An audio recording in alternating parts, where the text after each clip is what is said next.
Revenge on my wife for 20 years of cheating. My name is Frank Grimes, and my wife is Peggy. We have been married for 20 years, and we have 2 children, Mike and Emma. I am returning home after taking Emma, our youngest, to go to university. I'm looking forward to coming home and finally being able to talk to my wife about her affairs over the last 12 years. Her most recent affair is her most serious, as now that our children are gone, she is determined to leave me for her lover. I'm just turning onto our street and see our house. The lights are on, which means she's home. I pull into our driveway, get out of the car, open the front door, and walk in.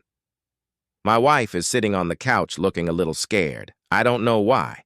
I've never even raised my voice at her, let alone raise my hand at her. She looks at me and moves her gaze to the 2 suitcases just outside the door. I look at them too. Frank has left to take Emma to her first year at university. I'm sitting on the couch waiting for my lover to pick me up. My suitcases are packed, and I've left Frank a note telling him I'm leaving him for another man, but my lover is late. I'm worried what will happen if Frank gets home first. My lover is just the latest in a string of lovers I've had over the past 12 years, but this one is special, and we're in love. I think back over the last 12 years and the lovers I've had. The first lover was my tennis coach at the country club. He was so attentive and caring that it was a big shock to me when he left without even saying goodbye. Next was a work colleague, and during a work-related trip to New York, we had a little too much to drink, and I woke up in his bed. At first I was mad at myself, but then I thought, why not? No one would know. This affair lasted over 2 years, always on company business trips and sometimes in his office when we were working late. Then one day he just didn't show up for work. Rumor had it that he ran off with a girl half his age who disappeared at the same time. After that was an old friend of mine from college. We met by chance at a charity sale. He invited me to lunch, and we sat around and reminisced about our college affair. Lunch ended up at a motel where we made love all day. This went on for 6 whole months, and then one day he just never showed up at our meeting place again. That brings us to my latest lover. Tom, he's my best friend's husband. We started flirting at a barbecue he and Gina were having. It started innocently, with a little flirting, then touching, and finally kissing. After that first kiss, we groped each other at every opportunity. We made love both in his bed and ours. We were insatiable, and then we realized we were in love and needed to be together. So I'm sitting here waiting for Tom to pick me up. He's almost half an hour late, and I'm starting to worry that I've been dumped again. I look at Frank. He looks so calm and in control of himself. He seems to know something that I don't. So, Peggy, were you just going to leave with Tom, or were you going to tell me? He knows about Tom, as he found out. I point to a note on the table with my wedding rings lying on it.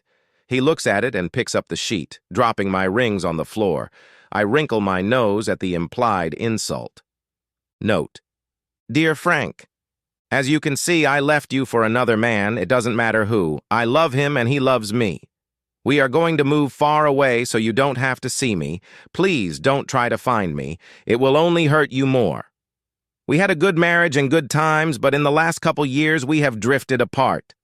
I really loved you, and I know you loved me, but it's time to say goodbye. Peggy.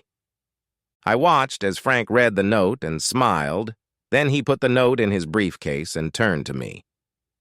Thank you for the note. It will make things easier when I divorce you. I won't have to show the video of you making love to Tom. What video? The one where you and Tom were in our bed making love like teenagers, disrespecting me and making fun of me. You must remember, it was just last Tuesday when you said you were at the spa. You've been following me. How long have you known? From the beginning, I've had you under surveillance since you slept with your tennis coach. I know all about your lovers. You never said anything. Why? Because you would have told me the usual crap. It meant nothing. It was just an infatuation. I only love you. And of course, the biggest lie of all, I won't do it again. You were the one who scared and chased my lovers away, weren't you? What did you do? Threaten them or bribe them? What about Tom? You bribed him too. Why didn't you just divorce me? Because I wanted the kids to grow up in a normal family atmosphere, and also in a divorce you would get half of everything I worked for, plus spousal support and child support. I wasn't going to pay you to make love to your lovers on my dime, so I just got rid of them. Let me tell a little story. When I was in elementary school, my best friend was a boy named George Vanini. He was a little boy and he got teased a lot, but I was always there to stick up for him and keep him out of trouble. Instead, I would get a black eye and a busted lip. Pretty soon, everyone at school realized that messing with him meant messing with me, and it was painful.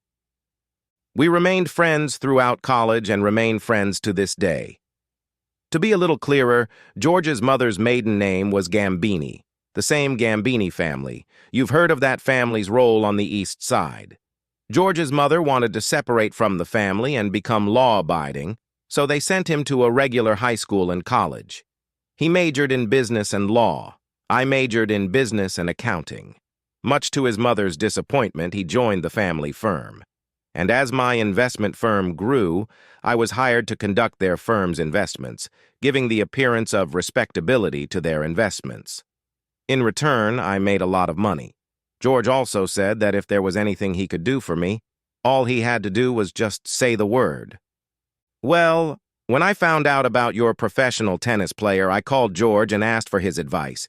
He said he could take care of it, and soon the professional tennis player was gone. Oh my God, you had him killed! Yeah. I thought she was going to throw up, so I went to the kitchen and got her a bowl. Yeah, and the same thing happened with your second and third lover. Once you got serious with them, I made sure Mike and Emma had a mother. If you hadn't started thinking about leaving me, they'd still be alive, so it's your fault they're dead. She looked up at me, tears rolling down her face. I guess Tom's dead too. No, I'm really glad you're leaving me. For Tom, the kids are in college now, so they won't need you. Tom is alive and well for now, and waiting for you to join him. The look on her face was priceless, considering the relief she felt. Did she really think I would confess to killing 3 men and let her live? So why didn't you just let me leave with Tom? Well, before you left, I wanted a little revenge. You remember our little dog Fifi and how I was always feeding her and taking her out to do my business. Well, the meat in the freezer labeled for dogs only was cut from your love partners after they died, so every time I saw her shit, it made me think your partners were nothing but dog shit after all. But that's not all. Glutes and thigh muscles make great steaks. You even commented on how delicious they were when I grilled them. Just think, when was the last time you ate them? This time she actually threw up, but she swiped past the bowl onto her dressing. Well, now you know, and I have accomplished my little revenge. I hit speed dial on my disposable phone and 2 large men came through the front door.